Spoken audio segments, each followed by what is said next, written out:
pasar bebas, ya, dimana sudah disampaikan kemarin oleh teman-teman kalian. Tetapi pengertian dari pasar bebas menurut beberapa ekonom, terutama para ahli, salah satunya David Ricardo, yaitu berbicara bagaimana merupakan sistem perdagangan luar negeri.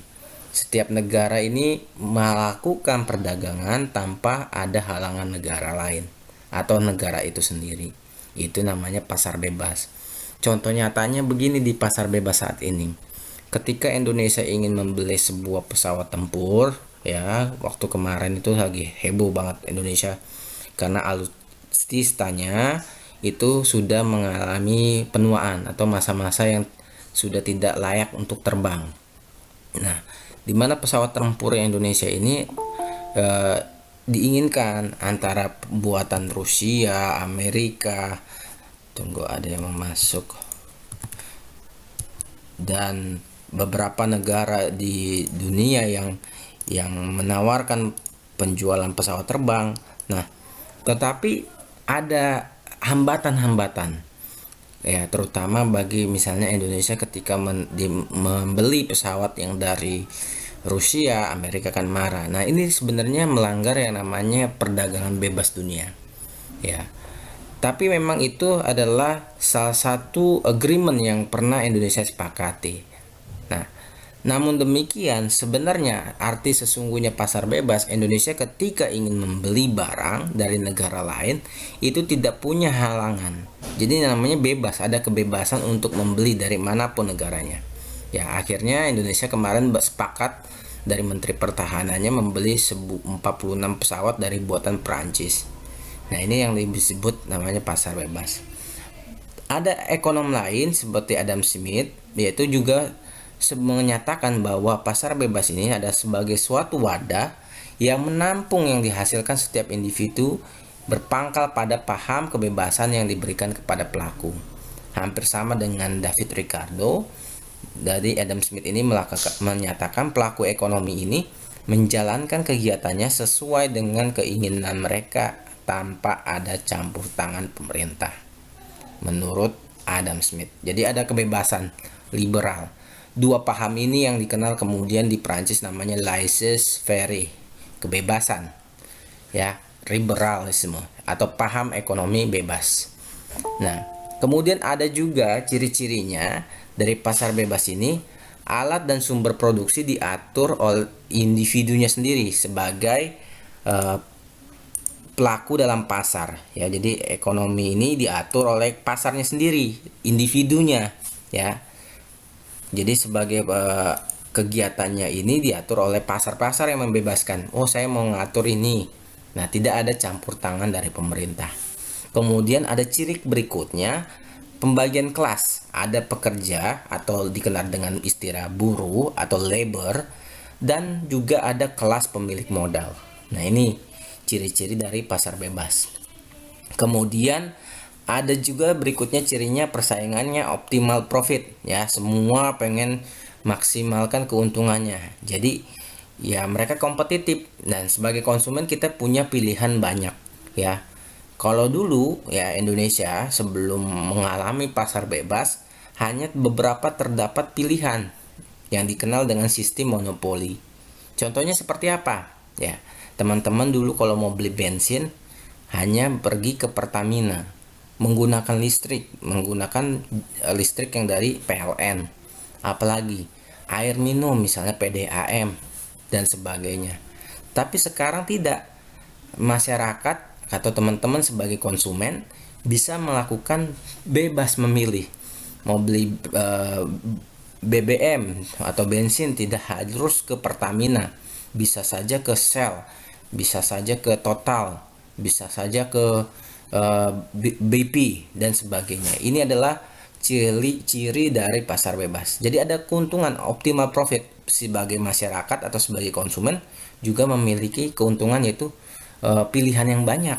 Begitu pula dengan si penyedianya, mereka bisa mendapatkan keuntungan dari adanya kesempatan boleh berdagang. Jadi seperti itu, ya. Kemudian ada ciri berikutnya less government.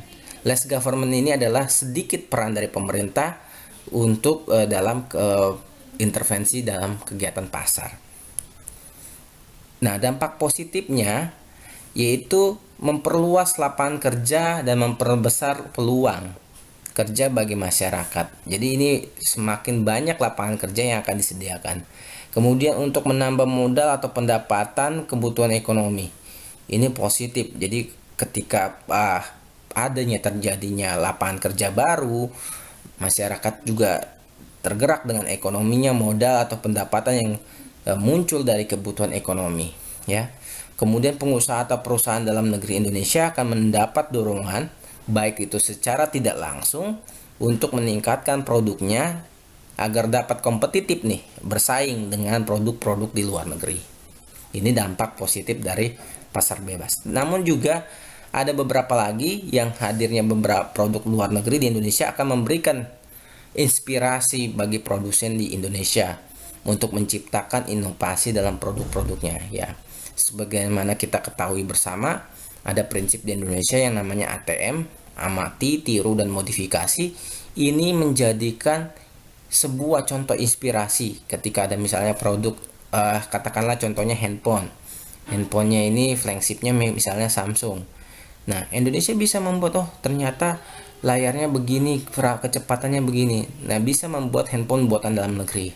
Ya, ada beberapa contoh handphone dalam negeri yang dirakit di Indonesia itu berdasarkan inspirasi berdasarkan produsen-produsen yang ada di luar sana. Kemudian juga ada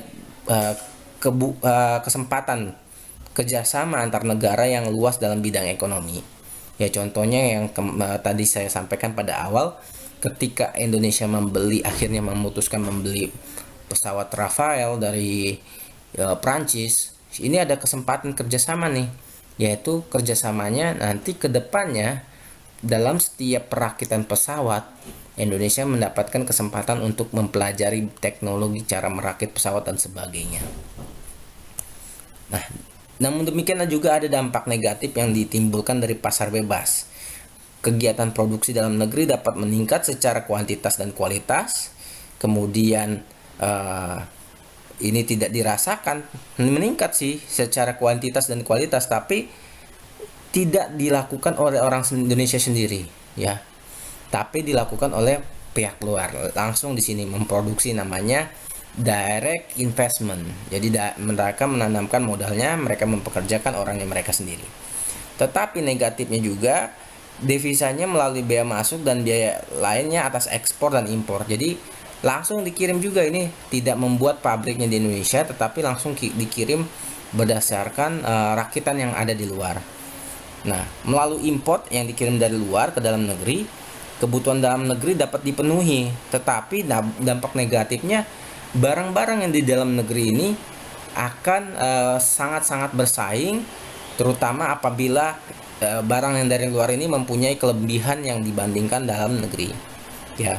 Sehingga mungkin nanti menjadi ke negatifnya, orang akan lebih condong, ya, walaupun misalnya nanti brandingnya lebih menguat, branding internasional, lebih condong menggunakan merek-merek impor. Contohnya misalnya beberapa sekolah anak-anaknya pernah dilakukan survei, ketika misalnya menggunakan sepatu brandingnya ada tanda centrangnya gitu, saya bisa sebutkan. Nah, dibandingkan branding yang ada sepatu lokal yang buatan Bandung, anak-anak di sekolah ini memilih branding yang sebelah pertama tadi yang ada centrangnya, begitu. Nah, ini menjadi kegelisahan atau dampak negatif bagi para produsen dalam negeri karena brandingnya mereka kalah, ya. Kemudian ada mendorong pertumbuhan ekonomi suatu negara, pemerataan pendapatan masyarakat dan stabilitas ekonomi nasional. Nah, kemudian juga ada mendorong kemajuan ilmu pengetahuan dan teknologi dalam negeri. Dan berikutnya nanti bisa dilihat sendiri, ya. Yang saya akan jelaskan yang paling penting di sini, yang kemarin saya kemukakan, bahwa ada teori keunggulan mutlak yang dikemukakan oleh Adam Smith. Contohnya seperti ini, misalnya Indonesia sebagai negara punya kerjasama dengan Jepang. Kalau kerjasama antar dua negara disebut kerjasama bilateral, ya teman-teman, perlu diingat. Jadi kerjasama misalnya Indonesia dan Jepang, itu namanya kerjasama dua negara yang dikenal dengan istilah bilateral. Kalau misalnya lebih, teman-teman, misalnya Indonesia, Jepang, Australia, dan sebagainya, apa yang disebut kerjasama apa? Ada yang tahu? Halo, masih mengikuti kah? Masih Pak, masih. Ya, kalau kerjasama antar lebih dari dua negara disebut kerjasama multilateral. Ya, saya akan ulang. Kerjasama dua negara, ya misalnya Indonesia dan Jepang atau Indonesia dengan Australia, pokoknya hanya dua negara yang bekerja sama itu disebut bilateral, hubungan kerjasama. Tetapi lebih misalnya antara Indonesia dengan negara-negara ASEAN, Malaysia, Singapura, Laos, Kamboja, Vietnam, Thailand, Filipina, dan sebagainya, itu namanya kerjasama multilateral. Ya, lebih dari dua negara misalnya ya. Nah, di teori keunggulan mutlak, balik lagi yang dikemukakan Adam Smith, bisa melakukan kerjasama nih, ya. Dengan syarat, satu, kalau Adam Smith bilang harus salah satunya mempunyai produk keunggulan, ya, menurut Adam Smith gitu. Harus bercirinya salah satunya produknya mempunyai keunggulan. Misalnya di sini Indonesia dan Jepang sama-sama memproduksi kain dan televisi.